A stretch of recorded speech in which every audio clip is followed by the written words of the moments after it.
Good morning students. आज आपके सामने फिर से वीडियो नंबर 4। आज हमारी वीडियो नंबर 4 बनने जा रही है CUET UG common university entrance test under graduate for entrance exam CGL UPSC जैसे बड़े एग्जाम के आपके काम आएगी। आज का हमारा सब्जेक्ट है हिस्ट्री और टॉपिक है मॉडर्न इंडिया, आधुनिक भारत। तो सबसे पहले history CUET UG history modern India का फर्स्ट MCQ है। In which year were factories open for first time in Orissa. Orissa में कौन से साल में फैक्ट्रीज ओपन की गई थी बाय ब्रिटिश के द्वारा। Option A 1613 AD, B 1632 AD, C 1639 AD या डी 1663 AD। तो जिस साल के अंदर फैक्ट्रीज ओपन की गई थी पहली बार उड़ीसा में, वो था ऑप्शन डी 1663 AD, 1663 AD में। Question second, the battle of Swally Hole. Swally Hole battle जो थी वाज फॉट इन, ये कौन से साल में लड़ी गई थी। ऑप्शन ए 1605 AD, 1612 AD, 1498 AD या 1526 AD। तो बैटल ऑफ स्वैली होल लड़ी गई थी ऑप्शन डी 1526 AD में। Question 3, where was the first trading station of the Britishers establish in the south. पहली बार ट्रेडिंग स्टेशन ब्रिटिशर्स ने एस्टेब्लिश किया था इन द साउथ में, बताओ वो कौन सी जगह थी। Option A Madras, B Bombay, C Surat या डी मसूलीपट्टनम। तो ब्रिटिश ने पहली बार जो अपनी ट्रेडिंग स्टेशन एस्टेब्लिश किया था साउथ में, वो था option D Masulipatnam. The Dutch had no trading station at. नीचे लिखो में से डच का ट्रेडिंग स्टेशन नहीं था। Option A Masulipatnam, B Pulicat, C Calicut या डी कासिम बाजार।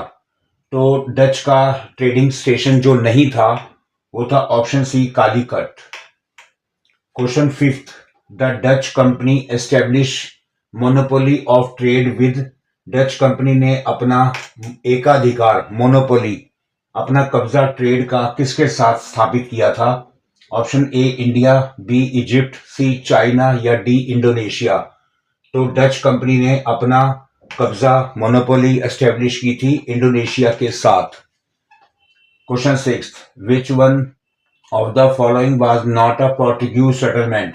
नीचे लिखो में से पोर्टुगीज की सेटलमेंट कौन सी नहीं थी। ऑप्शन ए मुगली, बी डच, सी बॉम्बे या डी चौल। तो नीचे लिखो में से जो पोर्टुगीज की सेटलमेंट नहीं थी वो थी option B Dutch. Vasco da Gama who discovered first direct sea route from Europe to India reach Calicut in the year of. Vasco da Gama ने पहला डायरेक्ट सी रूट यूरोप से इंडिया, जहां पर वो इंडिया आकर कालीकट में पहुंचा था, कौन से साल में वास्को डी गामा ने सी रूट को डिस्कवर किया था। ऑप्शन ए 1946, बी 1500, सी 1498 या डी 1495। तो वास्को डी गामा ने जिस साल में यूरोप से इंडिया आकर कालीकट तक पहुंचा था वो साल था सी रूट को डिस्कवर करने का, वो ईयर था 1498। ऑप्शन सी करेक्ट है। Question 8, which one of the following powers was the first to establish trade links with India. नीचे लिखो में से पहली, वेरी इंपॉर्टेंट क्वेश्चन है, पहली ऐसी कौन सी पावर थी जिसने ट्रेड का लिंक यानी भारत के साथ व्यापार करने का रास्ता इंडिया के साथ शुरू किया था। वो कौन सी पावर थी। ए इंग्लिश, बी डच, सी पोर्टुगीज या डी फ्रेंच। तो वो पहली पावर थी ऑप्शन सी पोर्टुगीज। इन्होंने भारत के साथ ट्रेड लिंक स्थापित किया था। Question 9, the Portuguese establish there first business centre at. Portuguese ने इंडिया आकर पहला बिजनेस सेंटर कहां पर स्थापित किया था। ऑप्शन ए कालीकट, बी सूरत, सी गोवा या डी कोचिन। तो पोर्टुगीज ने अपना पहला बिजनेस सेंटर एस्टैब्लिश किया था ऑप्शन ए कालीकट में। Who is commonly known as the navigator. Navigator नीचे लिखो में से किसे कहा जाता था। Option A king John second, prince Harry, king Emmanuel या पोप एलेक्जेंडर सिक्स? तो नीचे लिखो में से नेविगेटर जिसे जाना जाता था वो तो ऑप्शन बी प्रिंस हैरी, ये करेक्ट आंसर है।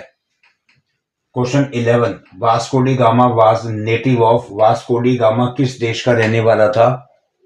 Option A Portugal, B Germany, C France या डी रशिया? तो वास्को डी गामा जिसने सी रूट 1498 में डिस्कवर किया था वो पोर्टुगल का रहने वाला था, पुर्तगाल का। Question 12, who founded the French East India company? नीचे लिखो में से किसने फाउंड की थी French East India company?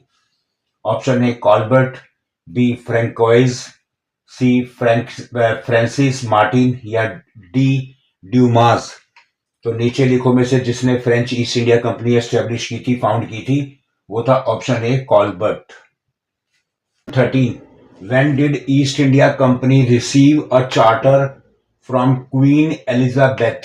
England से क्वीन एलिजाबेथ से charter British east India company को कब रिसीव हुआ था? ऑप्शन ए 1598, बी 1599, सी 1600 या डी 1609? तो ईस्ट इंडिया कंपनी को इंग्लैंड से चार्टर क्वीन एलिजाबेथ से प्राप्त हुआ था 1600 में, 1600 के अंदर। Question 14, when did Hawkins reach the court of Jahangir? Hawkins एक ब्रिटिशर था, ये जहांगीर के कोर्ट में कब पहुंचा था? ऑप्शन ए 1606, 1607, 1608 या 1609? तो हॉकिंस जहांगीर के कोर्ट में 1609 में पहुंचा था। Question 15, what was the major factor? Very important question है ये। What was the major factor for the British? के लिए सबसे बड़ा फैक्टर कौन सा था? Triumph over the French in India? India में फ्रांस के ऊपर, फ्रेंच के ऊपर विजय प्राप्त करने का सबसे बड़ा फैक्टर ब्रिटिश के पास कौन सा था? Option A government support, B financial strength, क्या उनके पास पैसा अच्छा था, या सी ब्रिटिश नेवी या D British diplomacy?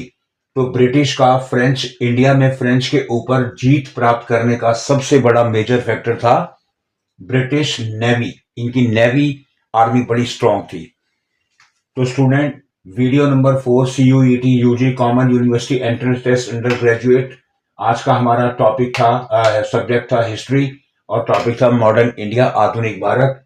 Entrance exam की वीडियो है ये। CGL UPSC जैसे बड़े एग्जाम की आप तैयारी कर सकते हैं। इसी तरीके से आप हमारी बाकी वीडियोस और शॉर्ट्स देखते रहिए, उसमें 10th 11th 12th और CUET की वीडियोस हैं, आप उन्हें देखते रहिए। आपको अच्छी लगे लाइक कीजिए, शेयर कीजिए, सब्सक्राइब कीजिए। धन्यवाद, थैंक यू।